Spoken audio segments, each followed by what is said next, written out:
Hey guys, mga gamer, try ko lang mag-vlog kasi sira ng cellphone na yan eh. Ngayon, mag-vlog tayo. Pero siguro, pagtapos ng Pasko, try ko magtrabaho. No? So ngayon, sa araw na to, ako na mag-isa.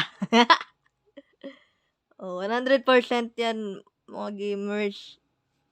Mga gamer ko dyan, pasensya na, hindi ako mag-upload ng puro laro ng ML kasi sigurado mamatay ang cellphone na yan. Noon, nag-vlog ako sa Facebook gamit ang Facebook Gaming. Siguro hmm, November, this, ah,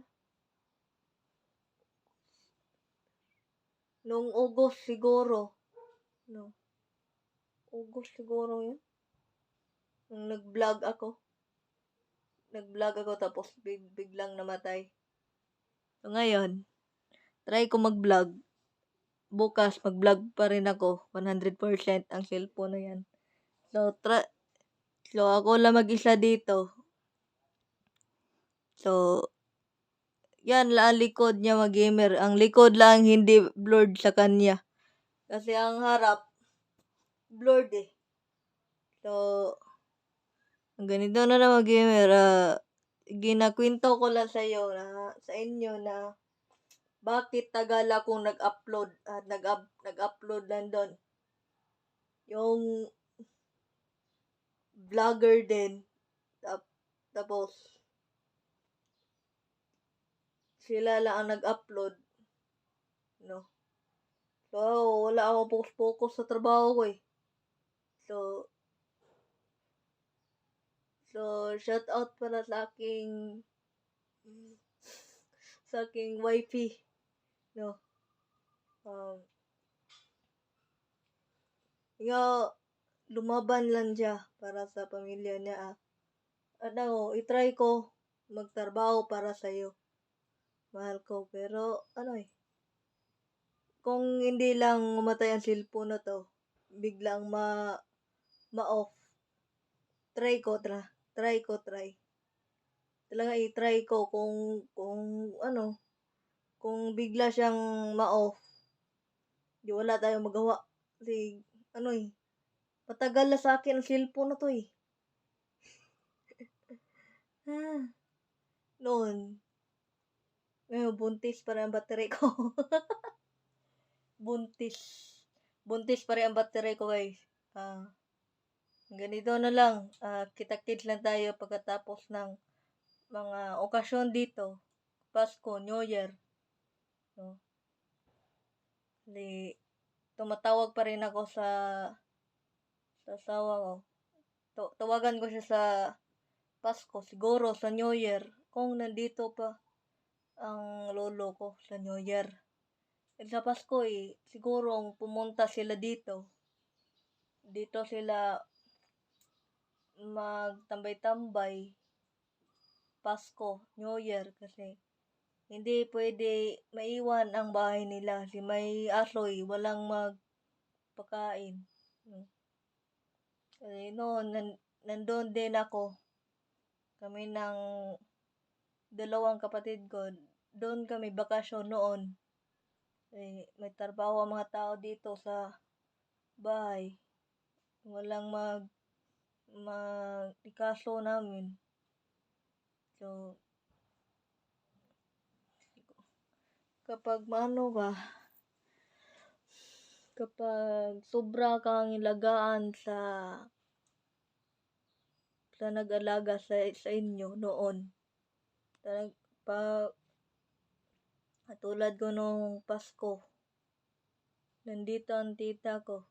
Pagkatapos na Pasko, umuwi na siya. Sobra lungkot ko nun. Basta sobra ang pagmamahal mo sa isang tao.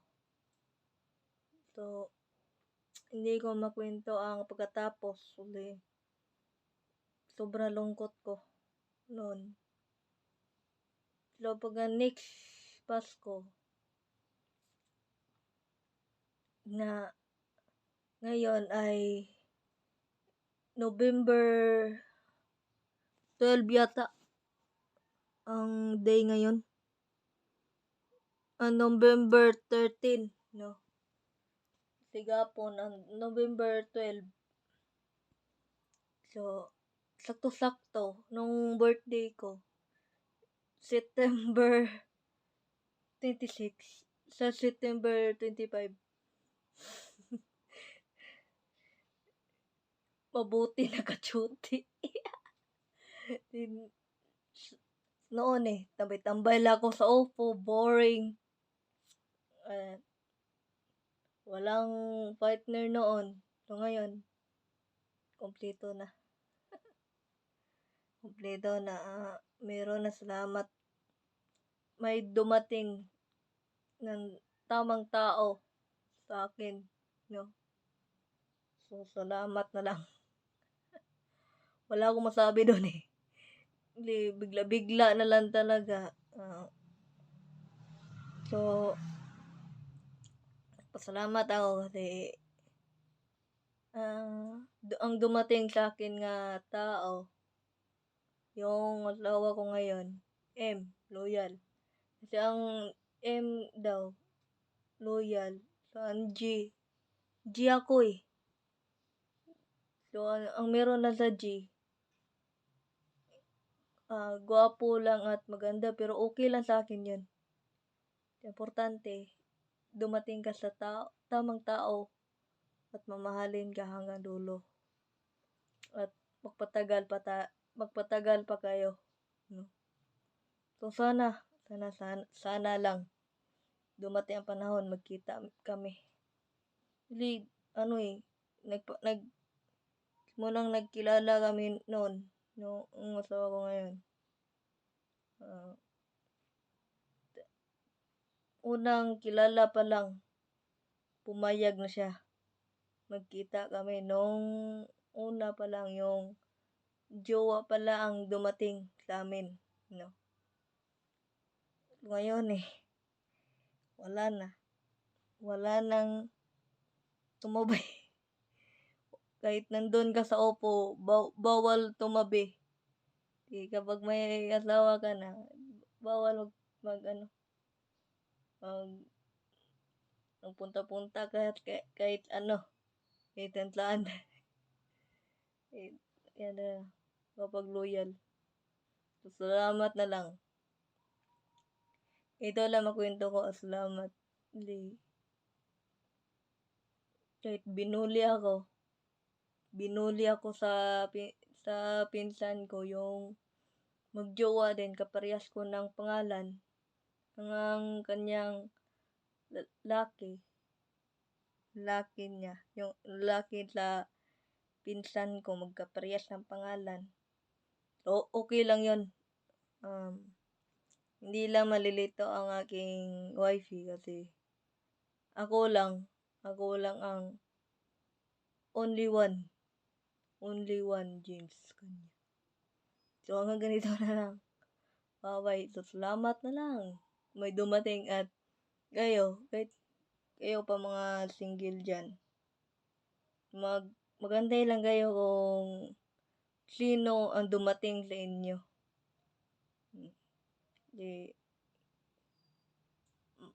Ginaano ko lang yun.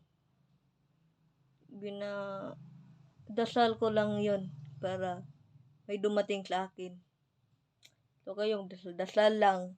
Kung ngayon, focus pa kayo sa panliligaw ninyo. So, hantay lang kung sana makatulad kayo sa akin, nakadating ng tamang tao at mahalin ka at hindi mo kaya saktan pag mahal mo. Pero ang natunan ko sa vlog, yung nakita ko, yung magjowa pa rin, pag mahal mo daw, puntahan mo. Pero hindi. Nandito lang ako sa bahay ko, malayo to sa kanila. So, dito sa amin, sa Bagadian. So, sa asawa ko, sa Manila yan. Kailangan lang mag-ipon-ipon para makapunta ka. So, okay. Laban lang ako sa trabaho ko kung hindi ako mapatayan ng cellphone ko. So, ganito na lang. Bye-bye. Pero ito, tandaan mo, magantay kayo kung sino madumating sa buhay nyo at mahalin mo. Ngayon, hindi lang ang ibang tao ang nagmamahal sa'yo. Nandyan din ang mga pamilya ninyo nagmahal sa'yo. So, dumating din ang panahon, mawala sila pero kayo, maghanap na kayo ng makasama ninyo habang buhay kung kayo na ang maiwan. No? Ganun talaga. So, ganito na. Magandihantay lang. God bless lang sa inyo. Bye-bye.